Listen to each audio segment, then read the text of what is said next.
Welcome to the Ultimate Beginner's Guide for Rise of Kingdoms 2024. If you're just starting out or looking to boost your early game, you have come to the right place.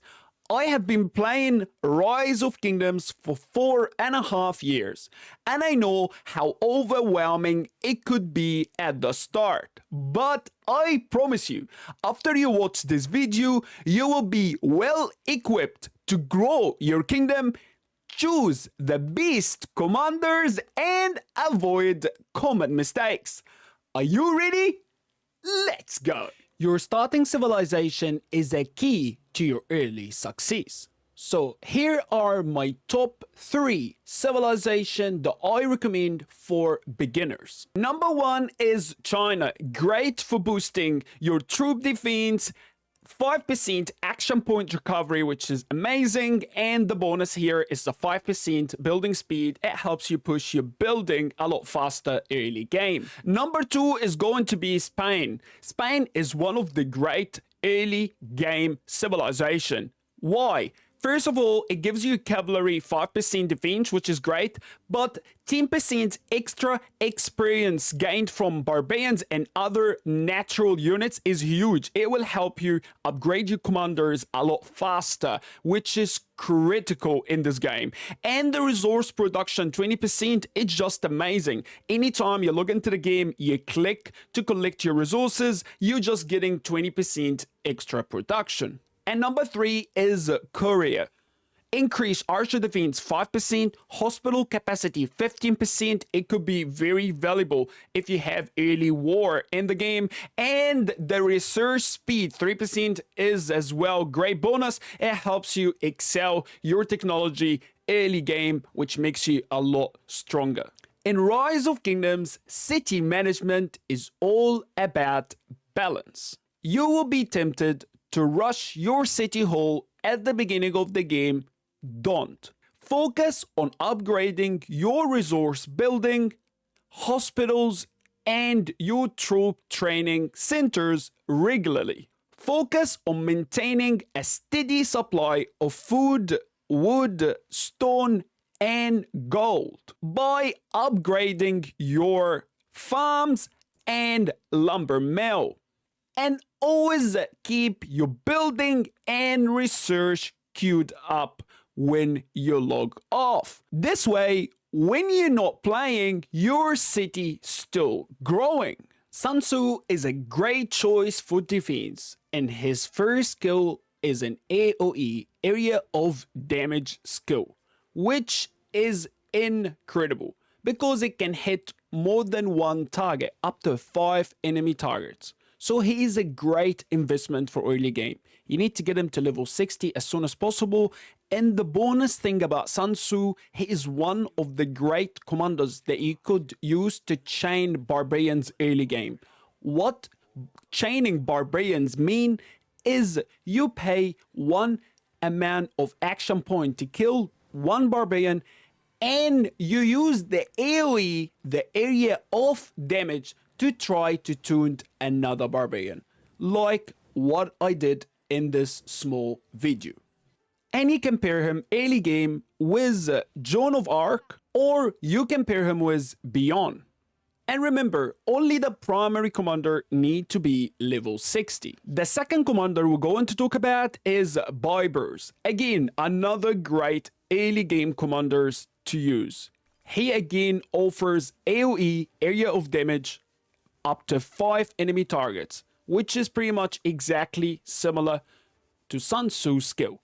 And he is a cavalry commander, which is really excel in early game. You have to understand, having an area of damage commander in early game is really amazing.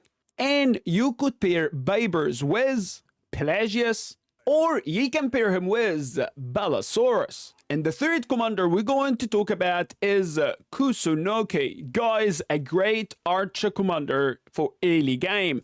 And his first skill is incredible. Instantly, this spell, which removes all control, slow, poison, exhaustion, and normal debuff, which is a special bonus in early game in the open field. He's a great commander. You're gonna have to try to get him to level 60 and use him primary. And for pairing commanders with Kusunoki, I recommend Herman. Herman is a great secondary commander and will excel in the open field in early game. Or you can pair him with Imhotep, great epic commander in early game, and will make Kusunoki excel even more in the open field.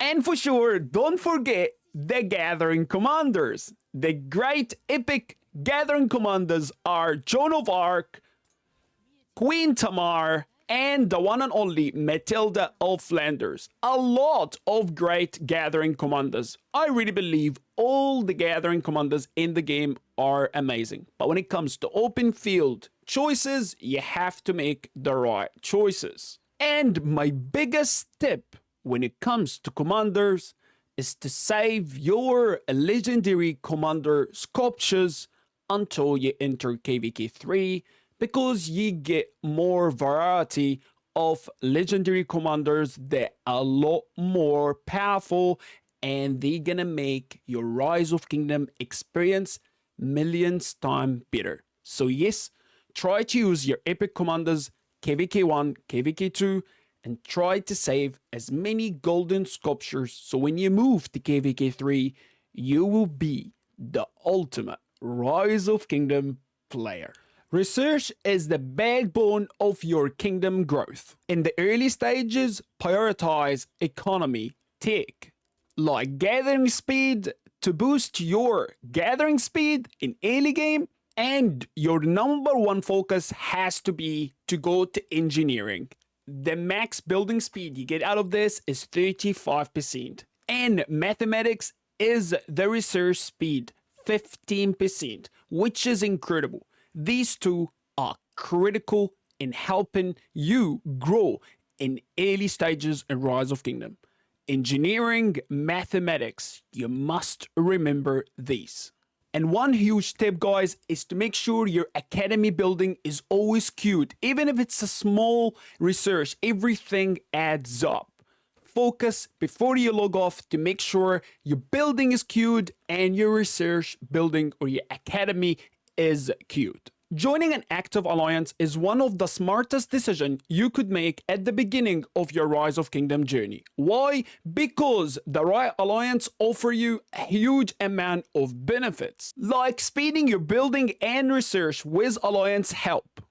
It gives you access to alliance territory and extra resources, and of course, the most important thing is alliance gift. And this gift comes every time someone in your alliance make a purchase. We get a complimentary chest from them making a purchase, which is really the bonus you get from joining the right alliance. And you can join Barbarian Forts to help you gain speed ups, action points, and resources. And it's a great way to invest your action points. Daily quests and free rewards are your best friends in Rise of Kingdoms.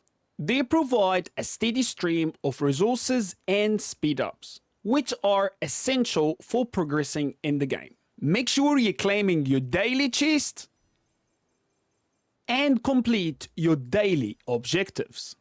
And the biggest tip is use your speed ups wisely. Don't just go ahead, waste them on everything. Wait for a major event where you can invest your speed up for maximum rewards. And this will help you a lot. For example, Mighty Governor, or even better, Zenith of Power. In the early game, you will be focusing on PvE. You'll be killing barbarians to upgrade your commanders and get some rewards. But don't waste too many action points on low-level barbarians.